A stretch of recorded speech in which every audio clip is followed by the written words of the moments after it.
Welcome to LiveDaf, your online Daf Yomi Shir. Shalom Aleichem and welcome back to today's Daf. Hayemi Meseches CHULLIN Daf Kuf Chaf Gimel. We are holding in Kuf Chaf Beis and Beis, 3 lines from the bottom. There's a girsa here in the brackets. Amar Rabavo. He quotes Amar Rish Lakish, and this connects to yesterday where we concluded with the time frame of Arbas Milan. So if that skin was placed on the floor and trodden upon, stepped upon for 72 minutes worth of time, then that skin now becomes hide, it becomes processed leather, and now it's no longer going to retain its original tumah.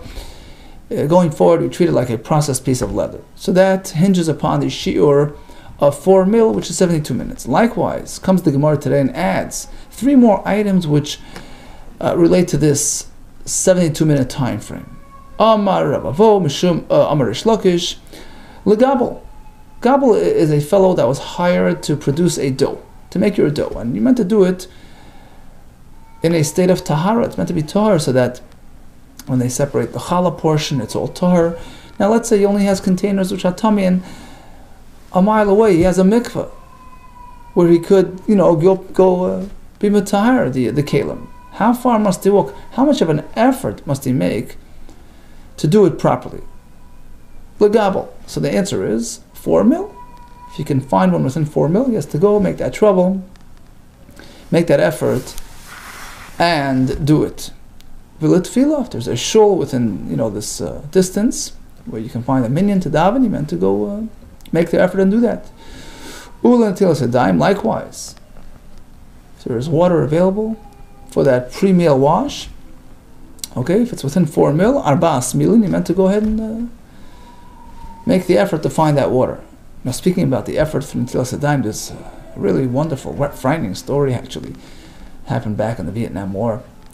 So this yeshiva baruch was being drafted to the U.S. Army, and he went to a great man to ask for a bracha, to ask for for advice, for chizuk, and he told him, listen, in the army it's very hard to keep mitzvahs. Make your effort, but one thing you should not give up on: be steadfast in the mitzvah of Netilas Yadayim.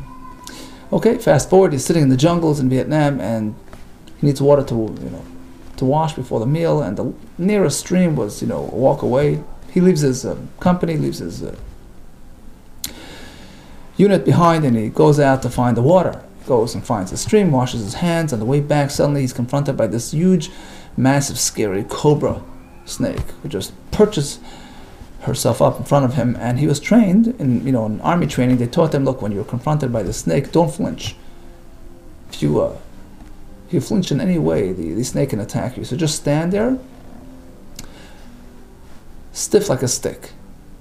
You have to just wait it out until he just hopefully, and he's standing stiff, face to face with this snake. He knows any move, any sort of sign of weakness, and can invite an attack, a lethal attack. And he's standing there frozen. An hour goes by, 2 hours. It's endless. It's not ending. And suddenly the snake just drops down and slithers away, and he's able to go back to his unit. He turns around and he's like breathing a sigh of relief, heads back to his unit, and he notices that the whole area in the jungle had been bombed out by the enemy. His whole company was gone, not a single survivor. He's the only survivor. B'schus of the mitzvah Netilas Yadayim. Okay, Amar of Nachman bar Yitzchak. There are 2 corrections I need to make. First of all, so we turn to the next page. The name. Rather than Rabbi Avo, it was Ivoy. He's the one who quoted Rish Lakish. And Rashi says there was a mix-up between Ivoy and Avo. That's first of all. Number 2, it's not just 3. There are 4 items on that list. Ve'arboi, Omar Ba, there were 4 items that he linked to this time frame of 72 minutes. Which is the 4th one? One of them is avodah, right? The trotting upon the skin for 72 minutes, which turns it into processed leather. Now, Amar Reb Chanina, Leishana, when do we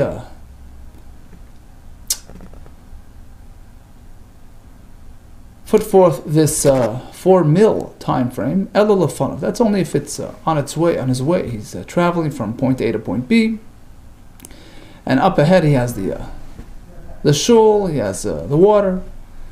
Since in any case he's going in that direction, so he's not really losing any time, and therefore we require him to wait patiently for his meal until he reaches the water, etc. But if it amounts to going back, in that case it's out of his way. So afilu mil ein echad ein chayzer, even if he has to go back 1 mil, which is 8 minutes worth of time, we do not obligate him to do that, because you don't have to go out of your way. Rav Achbar Yaakov Amar, but we can infer from this halacha that something out of your way you do have to go. So based on this, we can conclude that mil hu de'ein chayzer, you're right, he doesn't have to travel back a mil to reach the water, etc. Hapacha ismi mil chayzer, but if it entails only traveling less than a mil, even if it's out of his way, he has to do it. Now Rashi points out, by the way, this differentiation between going forward or going back only pertains to 2 items, which is that's the shul and the nitil sedayim. But the gabel, the fellow who is mixing that dough, he's not on the way, he's at home, and apparently in that case the chachamim are strict, are machmir on him, that he has to actually travel out for 72 minutes wherever he is. He has to go out of his way to be toivel the kelim, to do the isa, to do the dough b'tahara. Tan Rabbanan, we learn in the Brisa, a legion, so this is a troop of Roman soldiers, however, traveling through the area, v'nichnas lebayis, so that group went into a home, abayis tamei, the home, anything under that roof, anything in that room is presumed to be tamei, because of the mace material that they have with them. Why? There's no troop that doesn't travel without the she'enloi, that doesn't have with him kama, several karkafilin. Those are head skins, face skins that they would take along with them of human beings, which they would use for kishuv, to give them, plug into some, sort of spirits to, empower them in their battles. Valtisma, you should not wonder that it is so. Sharikar kafalo shel Rabbi Shmuel. We know that the great Tana Rabbi Shmuel, one of the 10 great tzaddikim that were killed by the Romans, Asharugi Malchus, so the daughter there of the ruler, she desired his skin, and they removed his skin and they preserved it. And that item, Sharikar kafalo shel Rabbi Shmuel, Munach, is still there. B'roish Malachim. It's sitting in Rome, and in fact they would place it on their heads. The Gemara Zer talks about a whole ceremony once in 70 years. They would, the Romans would celebrate their victory over the Yidden, and they would dress up, and they would use this. One of the things they would wear is the karkafale. So apparently, it's something that's done. That and the Farshim point out that apparently they did it to Yidden, because only the according to some shitas, only the Yisrael, who's maize, he is metami in oil, but a guy is not. So the fact that we're concerned about tumas oil, that their entry into the bias is metami the oil due to the presence of this skin, apparently we're speaking about the skin of a Yisrael. Okay, continues the Mishnah. So on the topic of skins, animal skins, we learned back in the first Mishnah that the oyer, the skin of an animal, while still stuck to its flesh, right, is considered a shomer. It's guarding, it's protecting the flesh, and whatever status the flesh has, likewise the skin. So if the flesh is nevela, the skin also is nevela. Now let's say they skin the animal. Now there were several ways of skinning an animal. There was the lengthwise system, so they would basically cut. They would first take a knife and slit the whole skin from head to toe lengthwise, and then they would sort of peel it away sideways, like removing a coat, right? Then there was something called lechemes. peel it in a way that was would keep it intact. So they would either start from the neck side and open up the area and then roll it away and roll it down and take it off intact to be used for like a leather container, leather pouch, or they would do it starting from the leg. It's called a margel. They would open up at the leg area and they would roll it up towards the head area and try to keep the whole skin intact. So the question is, we know that whatever skin is still sitting, still glued to the flesh, is considered a shomer. But once you start skinning and removing and yanking it off, is it still considered connected or not? Can it still serve as a yad, as a handle, as an extension, so to speak, to serve as a conduit, as a conductor of tumah into the animal? Let's say the animal's tar and the conductor touched the tumah, does it bring it in? Or to export tumah from the dead animal, which happens to be an avela, to the outside. So as long as that peeled skin is still serving, it's still considered an extension, then halachically it's like a yad, which can serve as a conductor. But once it gets too far, you've peeled too much, you've skinned too much, and that's just dangling and hanging loose, that's disconnected from the animal completely. It doesn't relate to it. It's not a yad. So what's the cutoff point, so to speak? What's the okay, so if one is skinning the hide off the behemo l'chaya, but if it's a kosher animal that had proper shechita, so in this case we're dealing with tumah being imported into the flesh through the skin, uba tameya, or in the reverse, if it's a non-kosher animal, even if it underwent shechita, it's still considered an avela. So now the tumah is being exported out from the animal through this conduit, bedako, bagasa, whether it's a light animal, heavy animal. So at what point is it a yad, and at what point is it not? So it depends. L'shatiach, if he's skinning it to make a shatiach, a mat, that was the first method. They would first slice the entire skin lengthwise, right, from top to bottom, and then they would peel it off sideways. K'dei achiza. K'dei achiza is a grabful, a handful. Gemara will tell us it's actually 2 tefach of material, because they would fold it, right? They would fold the first skin piece, fold it, and that would serve as like a yanking handle, right? Because it's the initial that's hard, right, to start it off, and by folding it up, that would ensure that it doesn't rip. So that would serve as a handle to yank off, to skin the rest of the hide off. K'dei achiza. So that much is still considered serving. It's considered connected. But once you've pulled more than that, right, that's too far from the actual animal to be considered a yad. Ula chemes. Suppose they're skinning it in a chemes, using the chemes method. Okay, so they would open it up at the neck area and then slide it down, roll it down, intact.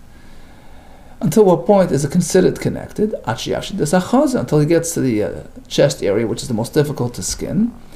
So until that point, it still needs the access, still needs the handles, and he needs the entire, skin that had been, whatever is still hanging there. He needs it very much in order to accomplish this great feat of skinning it off the chest area.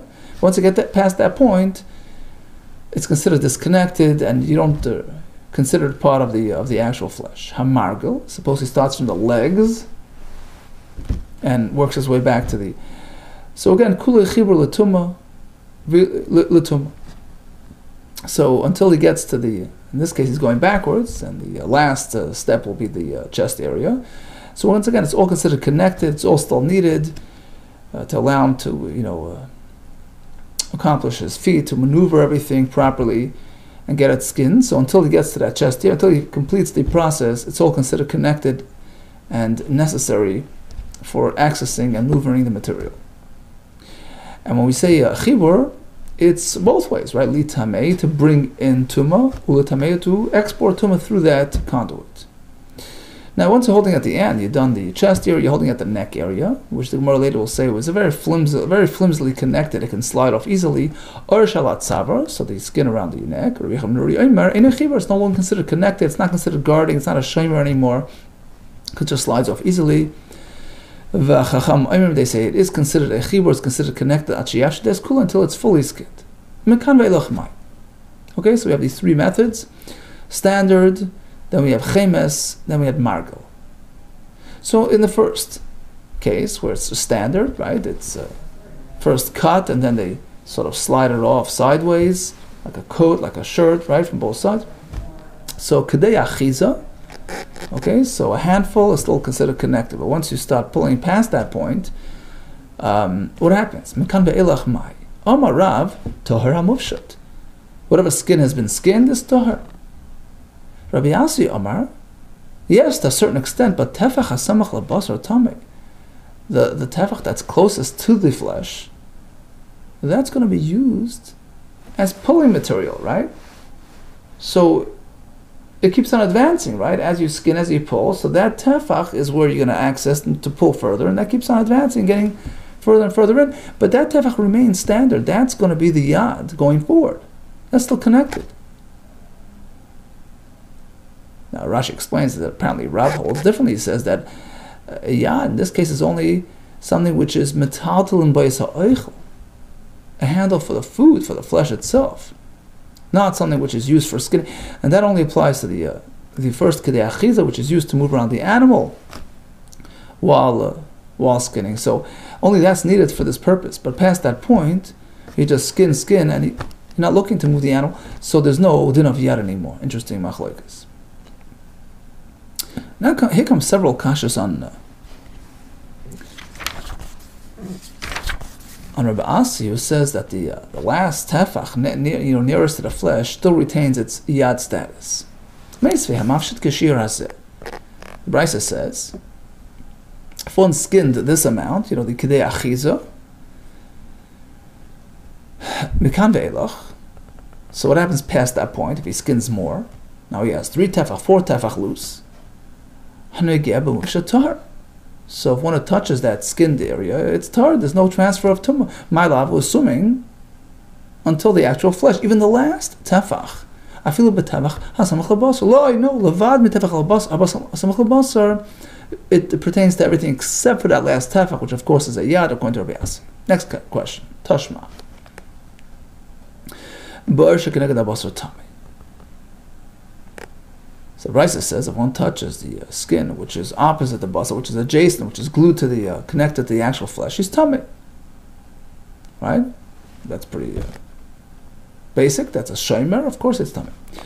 Oh, but the ikar is the diuk. Let's make an inference. Tummy. Only that skin, which is actually adjacent to the flesh, is tummy like the basar. But anything beyond that, even the last tefach, which is right next to it, it's tahar.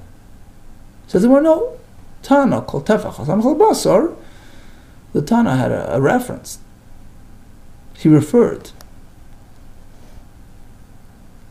even to that loose tefach, which is the last tefach neda basar. He called it Urkan Shekeneg basar. He gave it that title, Karla. He named it that. So he considered it one and together with the actual skin, which is on the flesh. And it's still going to be tummy. Just like Rav Asi says. Tashmai comes another riot to Rav, that once you pull too much, the whole thing is tar. Tashma mafshat b'behema b'chaya b'toyer b'tmei b'dacha b'gasol shetiach de'achiza, right? So if one skins any type of animal, the kedei achiza is still considered serving and connected, but once he goes past that point, it's just loose skin, it's tar. And even the tefach hasamach basar is tar. Even the last tefach is tar. That's a right to Rav. No, my skin in b'tefach rishon. Here we're speaking about a unique case. He already separated the first 2 tefachim, which is the kedei achiza, and he's holding the middle of the 3rd tefach. Now, Rashi explains that 3rd tefach, so between 2 and 3, it's a little tricky. It's like nor here nor there. You can't really use the folded, tefach, the initial one. It's too far from the actual flesh to be an effective skinning tool. And nor are you going to actually use that additional inch or 2 as you're progressing, because it's not handy. It's just not. It's too small to really to handle it. It's just it's not even a tefach there. It's just. So at this point, you're sort of in limbo. You can't use this, you can't use that. So use your knife. to get to that, to get you to the next, push you over the hump. And once you get past that point, you're not holding it already at 3. So now you have room to maneuver, and you stick your hand in there into the single ply, not into the first, 2-ply bunch. You now use the actual tefach there that's near the flesh, and use that to pull out the skin. So even Rav Asi agrees that if it's not handy, if it's not practical, it's not considered a yad. But once you get past that point, Rav Asi insists that, of course, it's always going to be tamei if it's that last tefach, which is going to be used for skinning. Okay, finally, Tanuk, Kama G'dei Achiza. So the Brisa wants to know, Tanuk, Kama G'dei Achiza, we speak so much about the G'dei Achiza, how much is that tefach? It's a tefach of material. But Tani Tefachayim, we have a Brisa which says it's 2, or Abaye is tefach kafel. It's really one tefach doubled over, as we explained. Tani Amhech, we find the same in the Brisa, Kama G'dei Achiza, how much is that tefach kafel? Okay, so in a nutshell, the skin really on the basar all agrees is shomer. There's no question there. But when you start skinning, so you're separating it, theoretically it can serve as a yad, but up to a point. When we're skinning in a regular standard method, it's K'dei Achiza, the first bunch, which the Gemara explains is a doubled tefach, that's going to be used for yanking the skin. But once you get past that point, you pull past 2 tefach, and you're holding it already at tefach number 4, so you have enough single ply material to serve as a puller, as a pulling point. Rav insists that it's tor. Rav Asi says the closest tefach to the basar is considered a yad and is tummy. It's not awesome. Now we shift to a slightly different halacha. This is based on a Mishnah Maseches Kelim. Mishnah says like this: Talis, you have a garment which became tummy. Ideally, you would immerse it in a mikveh, right, and wait for nightfall. So it requires a 2-stage tahara process: immersion and herev shemesh, nightfall. Now, let's say he tears it into 2 pieces. Of course, then it came apart. It nullifies its status. It becomes tahar as well.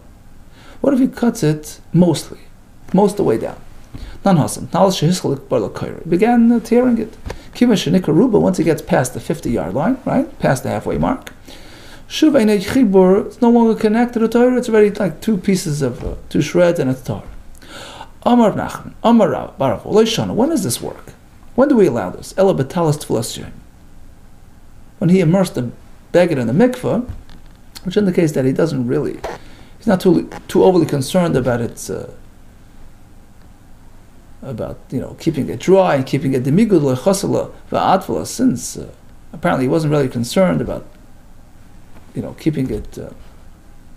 He went and he toiled it. He wasn't concerned about ruining it. Likewise, we'll assume he'll do a proper tear. He'll cut it, mostly cut it. He won't be skimpy on the cutting. But if the talis was not immersed in the mikveh, so in this case, even if he tears it into 2, so if he tears it completely, fine, torn is torn. If he cuts it only most way down, we don't allow him to use it. Why? Gzeret is a concern. He might he might not cut it most way down. He'll feel bad cutting his nice suit into pieces, so he might not get past the halfway mark. So we can allow it. It's Gzeret Rabbanon. So if he showed that he disregards it and he just throws it into the water, he threw his suit into the water, so apparently he doesn't care very much about it, and we can be sure that he'll cut it properly. But otherwise, Amar Rabba shtei tshuvas b'davar. Says Rabbi, I have 2 issues with this halacha. First of all, chada, even when it was immersed in a mikveh, but you haven't yet experienced herev shemesh. Now, the innocent observer watching this on the side will say, "Hey, you're using a talis on the same day of the tefillah," not realizing that it was ripped. Chada shema yomer, people might say tefillah bas yomer. The same day tefillah oila works without waiting for nightfall. Void, furthermore, return Talmud Bavli. Regarding your concern, you say, that unless he tabled it, where he disregards it, otherwise we don't allow it to be used when it's just mostly torn, because he might not do it properly. He might just it might be skimpy and do it only less than that. Void oilas hoif. We have a halacha. We turn to Bavli. An oila bird. L'Rabbi Elazar, Rab Shimon, according to that opinion, who says that when they do malika, they cut through the tubes, the simanim of the bird, you're not meant to do it completely, just mostly. That's the halacha. Well, who says he's going to do most? Maybe if you allow him to do most, he might just cut it short and suffice with halfway or less. Ligzar, there should be a gzera. Ligzar, might not do it properly, might not do roiv of the tubes. That's my question. Amalei Rav Yosef. Rav Yosef responds, let me address both issues.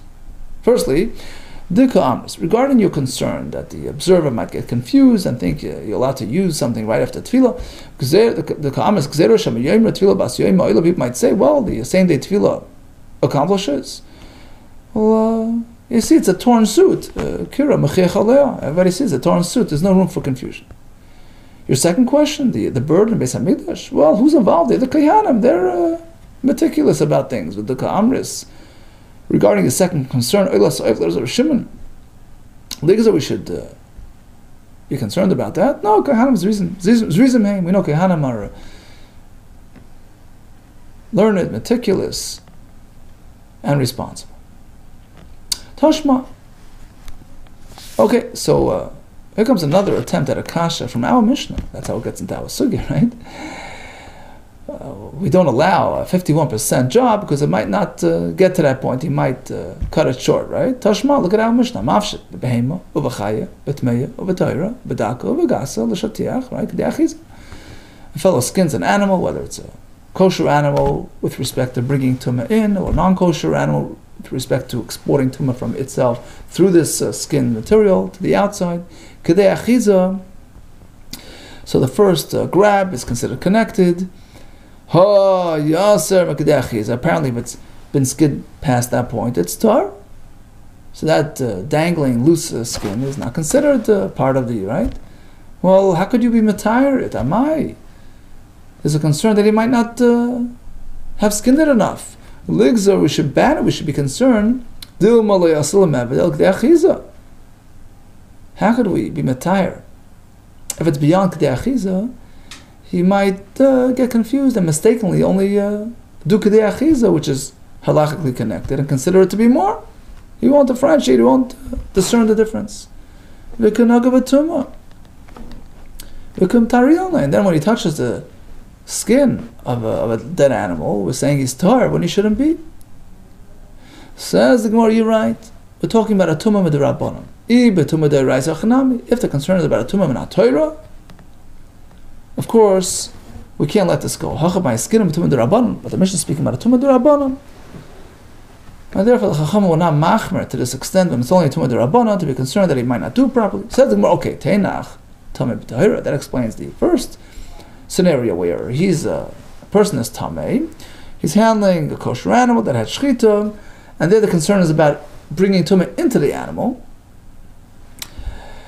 So here you can say it's tumah d'Rabbanan. Perhaps the person is not really tamei min haTorah. Rashi brings the Gemara on Shabbos. There is, Chai Dvarim says 18 situations where there is all kinds of gzeros. So tumah is d'Rabbanan. So you can have that type of setup here as well. But Torah b'tmeya. What about the next case? The Mishnah speaks about a behema tmeya, where certainly it's a tumah d'Oraisa. We're talking about an avela exporting tumah through this yad, right? Tar, the fellow who's handling the bitmeya, the tummy animal, tumah d'Oraisa.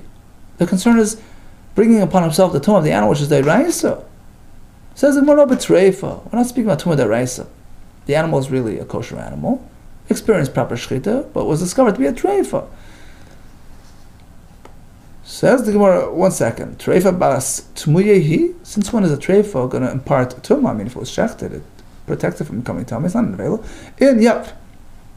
Regarding karbonis, midrabanan, we consider like it's tamei, and that's what we're talking about in our Mishnah. Regarding a treifa that had shchita, the question is the skin is going to serve as a conduit to bring the tumah from the animal outside, and the animal is only tamei midrabanan. In the avoid the Shmuel, the Amar avoid the Shmuel toras treifa sheshach, the treifa that experienced shchita, metamei b'mikdashin is considered tamei midrabanan regarding karbonis. Okay, tashma. Here comes another kasha on this concept that there's a gzeira that we're concerned about, it not being done properly. Right? Tashma, Rabbi Dustay, Rabbi Ben Yehuda, Mishum Rabbi Shimon, Mafshed B'Shratzim Chibash, Yafshed is Kulay. If one is skinning a sheretz, like a creature, there the skin is considered connected. Even the loose and dangling skin is considered connected. And Rashi explains, you know why? It's a very difficult feat. He says, Ein Neuchen Lahafshed, very difficult to skin these creatures. So, even the part that's already detached, it's needed to maneuver the rest. It's all connected until it's fully off. Fine. Straightforward halacha. Let's make a diuk.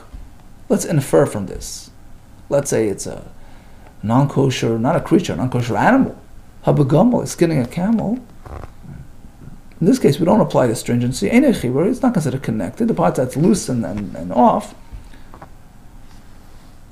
And that's a kasha, because here we're speaking about a camel. A camel is an avela, minat Torah. It's giving off tumah minat Torah, and we still say whatever's already been removed properly, right, is not considered connected, and he's okay for touching it. Why? Let's be concerned that perhaps it wasn't pulled off enough. It's not too far gone, and right with the Rabbana we should be concerned. So tomorrow, instead of making this diuk that by a camel, the skin that's been skinned off there is not connected. No, rather we're speaking about an animal, right? Let's say a camel, fine, which had been skinned in a manner as was described before with the chemes, right? They would peel it off starting from the legs, and they would roll it off intact, and they're holding where? Past the chest, holding at the last section, the neck area. Now here there's no room for confusion. Everybody sees it. Look, it's almost all gone. It's 90% off, right? No room for confusion. So in this case, we certainly can allow ourselves to consider it disconnected. We can afford it, and even though the neck is still intact, Eino Chibur, because we're going like the Shita and the Mishnah of Rabbi Yechon Manuri, who says that the neck area is not considered connected, it slides off easily, and that's what the diuk would mean. But otherwise, if it's just a regular skinning and you're holding midway, there we're concerned that perhaps it's not disconnected enough. You won't differentiate between Kedei Achiza and more than, and therefore, if it pertains to Tumah Deiraisa, we have to be machmer. Amar Rav Huna. Mishum Rab Shimon bar Biesi. Back to that talus that was sliced into two. Lo Yishana, when do we say that if it's mostly cut, mostly torn, it loses its status, it loses its functionality, and it's tar? That's only if the section that remained intact, right? He cut most of it, but the part on the bottom is kedei ma'afaris, the size of a kerchief, of a scarf. Right, so it's less than that. Aval shir b'kedei ma'afaris, but if it left behind that amount of material, it's still considered functional and chibur. Now the whole thing is considered still connected, meaning it hadn't lost its functionality, and we view it as one single item, untorn, uncut, unruined, and it retained its tumah. This stringency is only true by a garment, elatalis. Sorry, loishana. When do we say that if it's cut most way, almost to the bottom, without leaving even this amount of material behind, it's non-functional, it's totally destroyed, and therefore it loses its tumah, loishana elatala. It's only by a piece of material. Once it's cut to this extent, it's considered torn and demolished. But suppose it's a piece of leather, it became tamei, and then he sliced it, almost to the bottom. Chollim. Chollim means it's, leather is strong material. So since it's still somewhat intact, it allows itself to be reattached. So a repair process on skin, on leather, is much more effective. It's much more durable, and therefore, it's still considered as though it's one single entity, untorn, unbroken, and still retains its tumah. So again, by a material, by a beged, if it's completely torn, it's certainly tar. If it's mostly torn, depends. If there's kedei ma'afaris on the bottom, it's not enough, but if it's been sliced further than that point, it's tar, but that's only by a talus. But by oir, even past that point, still somewhat connected, that allows it to be reattached properly, and now we have we view it as the same old material and it does not lose its tumah. No, even by leather, if it's been cut to this extent, it's pretty much two pieces. We don't say it reattaches easily and still retains its status. Esvi Rabbi Yochanan is a kash l'Rish Lakish. You say that cutting to this point, to this extent, doesn't really ruin it. Tamei midros. We have a piece of leather which had been tamei midros. A zav sat on it, became tamei. He redesignated to be used for ritzois, for straps, sandal, to make them, shoes. Once he stuck his knife into it, so he hadn't really cut much, but he just inserted his knife in preparation for the cutting process. Bingo, that changes its status. It's a new thing. It loses its former designation. It's not considered a raw piece of hide, and it's tar. No. You have to actually cut it in order for it to lose its initial tumah until he cuts it to the point that there's no 5 tfachim square, 5 by 5 tfachim intact. Okay, which Rashi says is the shear to be a tami oir, right? So if it's less than 5 tfachim, it's tar. But you can't just stick your knife and expect it to become tar. Now, but all agree kimamet lei michamisha miha tar. All agree if it's been cut to the point that it's so cut that there isn't 5 tefach in one spot, it's tar. Amai why? Lei machalam. According to you, we should say it's still strong, it's reattachable, it can says the Gemara, ki ka'amri de chalam. Shalkish responds, when do I say the chalam? Hecha de katsari de hedyet. That's when he's cutting it, slicing it, directly, lengthwise, widthwise, and the part that's still attached can serve as a catalyst for the rest. But Hachab my skinan, this Mishnah is speaking katseya, when he's slicing it sideways, like circularly.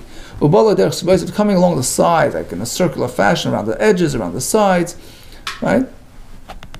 So basically, it's a piece of leather, and he's going along the. Let's say it's a square. He's coming along the edges, or a circle. He's coming along the. So he's basically circular, making a circle, and it's. At that point, we say that it's already been sliced into shreds. You can't reattach it properly. It's not going to hold properly. Even if he tries to restitch it, it's all torn from all different sides. Most of Rav Yirmiyah, I have a question, says Rav Yirmiyah, from the halacha in our Mishnah. Okay, what do we say in our Mishnah? So again, Rish Lakish says that the piece of leather is so strong and durable, even if it's been sliced, almost all the way through, it still could be considered one and the same material. Look at our Mishnah. Most of Rav Yirmiyah. So Rav Yirmiyah asked from the halacha b'mafshid b'behema b'chaya b'toira b'tmeya b'daka b'gasa, right? L'shatiach, be skinning an animal for making of mats. K'dei achiza. So until it's been k'dei achiza, it's still connected, but past that point, it's no longer serving the flesh, no longer serving the animal, and it's tar. Ha yasam k'dei achiza tar. Okay, so if it's been pulled past the k'dei achiza point, it's considered separate and detached, and not one and the same as the basar, etc. Right? Says the Gemara V'amai. Why is it tar? Le'machalim. We should consider the dangling skin as still attached. I mean, leather is strong. It's still attached. It's one and the same entity. Tergum Rabbi Abin. So Rabbi Abin explained, Rishon Oisa Nipol. No, here, Rishon, every section that's being pulled off, Oisa Nipol is considered detached. It's not going to go back. You're not intending on reattaching it. As opposed to Rish Lakish, in this case, we have a piece of leather, which was just sliced, so that can be re-sewn, reattached. And therefore, it's still considered one and the same. Maser of Yesi, I have a question. Last halach in the Mishnah. It says, Oir Shalat Savar, right, the last section, remaining on the neck, Rabbi Yechim is not connected. Why is it not connected? Amai, why? Chalam v'koi. It's still connected. I mean, skin, leather makes a strong connection. According to Rish Lakish, it's still considered one and the same as the rest. Amali Abai says, you're asking from this shita, Ima Seifa. Why don't you go to the next Chacham Aimim, Chibur? In fact, Chacham say it is still considered connected. So why can't you prove from there? You're asking from the first shita, bring it right. Elam Abai says, Abai, let me explain to you what's going on. This has nothing to do with our discussion. B'shaymer ha'asei linotek me'il of kamifki. The question here is regarding a shaymer status. the skin around the neck is guarding, so to speak, the flesh beneath it. Does that have a status of shomer or not? There's a fundamental question here. You have a shomer, but it's going to slide off easily. Also, it just comes right off. It slides right off. That's what the machlek is about. Does it have shomer status or not? Mar savar happy shomer. Chacham say it's still a shomer while it's on. It's unwrapping it. It's a shomer, even if it comes off easily. Mar savar lev a shomer. Rech Nuri disagrees. It says if it comes off easily, it's not a shomer. And that's it. So it's unrelated to our discussion regarding the sliced skin. It's a whole different discussion.